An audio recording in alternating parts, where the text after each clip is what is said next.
Yo, what's going on, peoples? My name is Skip. And the name of this podcast is Loungin Wit Skip. I wanted to call it that because I wanted to interview people in a relaxed environment to where it's as if, we just lounging. It's no type of, being real tense and things of that nature. And, it's just really about just relaxing and having conversation. When I sit down and I talk to people, it's really about just relaxing and getting into the vibe and just, enjoying each other's company and having good conversation. So I wanted to bring that to an audio form for others to listen to. In my journey, first off, I'm from St. Louis, Missouri. I moved out to LA almost 8 years ago. Matter of fact, it was in the last week of March 2010. And I'm a barber, and I'm also a music producer, songwriter, and artist. So along my way, my journey out here in LA, I've encountered a lot of people, met a lot of people, especially being in the barber world. I run into a lot of interesting clients who have journeys themselves. So I figured, as well as the, celebrity clientele that I have, there's also, the regular everyday people clientele that I have as well that has, good stories, and they have, important journeys where it shows where they're going, where they are, or it shows how they got to where they are now, and where they plan on going. And I've ran across a lot of interesting, good people, and I just wanted to bring that to the forefront because my story in itself is a good story, good inspirational journey, so to speak. And I feel like people, in smaller cities or, in other, major cities that want to move to LA or, anywhere in the world to embark on their passion, and, they have a dream, they want to embark on their passion and, turn that into a good financial or decent financial situation for them. It is possible to do. You just have to step out on faith and believe in God and know that everything will work out for the best. When I came out here to LA, I showed up with maybe about $1,500 in my pocket and a dream. My cousin that I ran in, we haven't seen each other before this time since maybe we were like early teenage years. And here I am showing up at her doorstep, 30 years later, 20 something years later. And she let me in, open arms. And I was there on her couch, in Inglewood, for a couple months. And then unfortunately I had to leave because the landlord said he can't stay here, if his name isn't on the lease. So I was forced to, in a way, be homeless for like a week. So I was sleeping in my car a couple nights. A friend of mine let me come stay with him. My boy Tron let me come stay with him a couple nights. And, I just prayed a lot. And during this time, I knew that I needed a job, to be able to have something, stable as far as checks coming in. Because I came out here as a barber, but in the barber world, starting off, you may just cut one head that day. And, it can be really hard. So luckily, before I had to leave her place, I was applying in all these different jobs. And one of those jobs was Walgreens. And so I kind of let that, whatever, I just applied and left it at that. Well, this one particular Monday, there's a guy by the name of Corey, who used to be my RSA back in college. A voice spoke to me and said, call Corey. So I called him, and he said, well, I think I know of a place in North Hollywood that you can, move to, where you pay weekly. So meet me there tomorrow at this particular time. And I said, okay, cool. Now, during this time, I'm sitting in my car, and another voice spoke to me and said, go to Walgreens and finish filling out the application. Luckily, it was a Walgreens right down the street. So I decided to go to that Walgreens, and I walked in, I finished the application at one of the kiosks there. After I was done, I asked the manager at that time, I said, how long will it take for me to know an answer if I got the job or not? And he said, I don't know. Sometimes it could be a month and a half, 2 months. I really don't know. So I said, all right, man. So I left. I would say probably, matter of fact, the next day I get a call from Walgreens saying, we got your application. Can you come in for an interview? And I said, when? He said, today. I said, really? He was like, yeah. So I was like, okay, cool. Now, so this was on that Tuesday, right? So let me say this also. That Tuesday morning when I went to go see Corey, meet Corey at that place in North Hollywood, we walked up in there. It was just one room. It was hot as hell. This was in the valley, so this was like in June, early June, so it was hot as hell. There was no AC up in there. And I looked around the room, and he said, what do you think? And I was like, man, I'll take it, man. And he was like, all right, bet. I got you on the first 2 weeks. So he paid my first 2 weeks up front, gave me the money. And I was like, man, thank you. That was nothing but God. So let me also say, Corey is a pastor. He's been a pastor for a long time. So I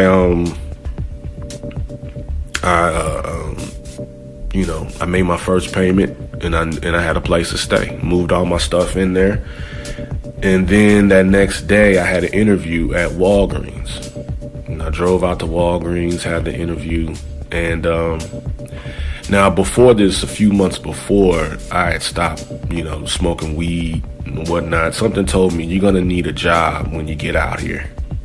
And you're gonna need a job that's you're gonna have to have a drug test. So don't smoke any weed, So this was, I started having these thoughts back in January. Keep in mind, like in December, keep in mind now this is June. So when I went in for the interview after I got done, the man was like, okay, well, now you just take this form and go down the street and take your drug test. And I said, okay, cool. Because I already knew at this point I hadn't even smoked weed for like a week. 6 months. So I went down there, took the test, left. Now, by this time, I still had other interviews I was going to that I lined up during the week. But something told me, you're going to get this job at Walgreens. I called my mom. Was talking to her back in St. Louis. She said, I have a feeling, God is going to, come through for this. And I said, you know what? I do too. Well, that Friday morning, keep in mind, this was Tuesday. So Wednesday and Thursday was going. Everything was still up in the air. I didn't know what was going to happen, but I just believed and had faith that something was going to happen and I was going to be able to get this job. Friday morning, I get a call from Walgreens like 9 o'clock that morning saying, you got the job. and I was just blown away. I got off the phone with him, and I broke down crying in that room. Those four walls saw me break down and cry. I was crying like a baby.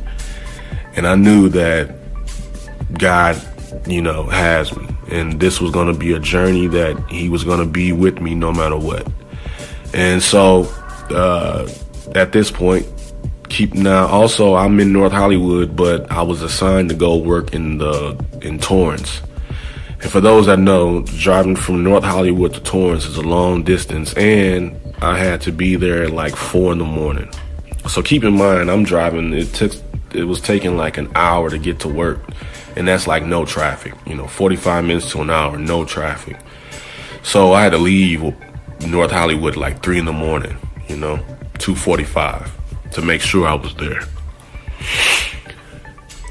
So this was going on for a while, and then eventually they moved me, and also I was happy because I had a job now, and so then I worked there for a couple days, and then they moved me to another Walgreens in Manhattan Beach. It was a new store that opened up. Went up in there, started working. My third night. Now I worked like 7 days on, 7 days off, graveyard shift. So one of those nights I was there working, and a guy comes in by the name of Kevin.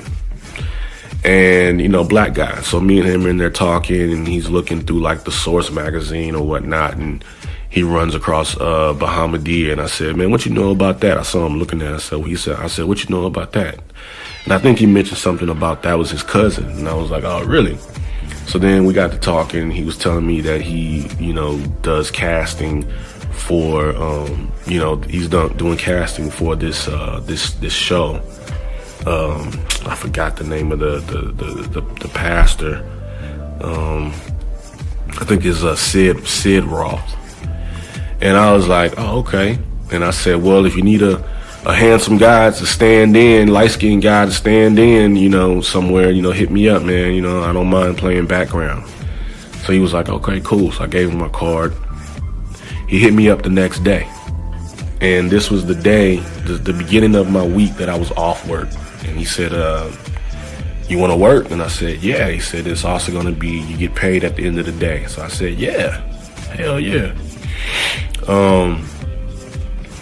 And I went in, I worked those 2 days, got paid both days, took that money, put that in my account, my checking account, and that was the money that I paid for the next 2 weeks of where I was living. And during that time, that next week after that, I got my first check from Walgreens, and now the ball has been rolling ever since. So I say that to say, when the opportunity presents itself to step out on faith, take that opportunity. Because if you believe in faith, if you believe in something, believing in something of the unseen is having faith. So I didn't see it, but I believed in it. And I believed in my journey, and I believed in my passion, and I knew what I came out here for, and I drove out here, and I knew that I wasn't about to drive back. I was also hearing that, this is what I found out a couple of years later, that, there was bets being made that I would be coming back to St. Louis in 3 months after I left. I didn't know that at the time, but I just knew that I couldn't go back, empty-handed. I had to be out here. One of my, and throughout, it's a long story, and I'm, I have a long story, but this is just the gist of showing, me leaving St. Louis in my comfort zone and moving out here to LA in a place unknown where I knew like, I know people on one hand, I knew probably about 4, maybe 5 people out here. My homeboy C-Nat, Jax, my homeboy Jax, my homeboy Tron, Corey, and my cousin. So knowing those people, with that I come out here and things just started rolling. And I can, here it is, coming up on 8 years later, And, you know, a lot of positive things have been happening. I've been working on movie and TV shows as a barber. I have, you know, celebrity clientele. I'm also a music producer. You know, people that I would see on TV are friends that I can say, yeah, that's my friend. Like, we cool. Like, that's my peoples. You know what I mean? So to be able to say that, you know, that's placed me in a position where I ended up doing a track for Chris Brown that was on one of his mixtapes. I mean, you know, a lot of other things, you know, that is so many things that I can't even speak on right now, but just kind of touching on and introducing myself to the people, letting everybody know who I am, so that way when you hear my interviews and you hear me talking to people, you have an idea and a background of who I am. So this is Loungin Wit Skip, and I welcome you all, and I hope that you all enjoy the podcast. You know, this is the first episode that I'm dropping, an introduction of who I am. And I hope you all enjoy yourself, and follow me on my Instagram. Skip is the man, SKIPIZDAMAN.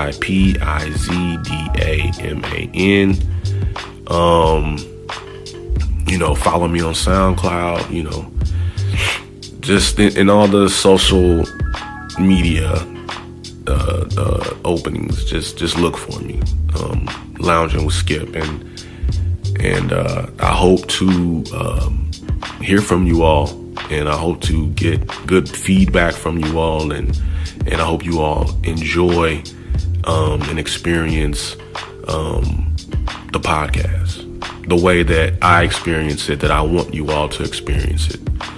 So until the next time, thank you and salute. Peace.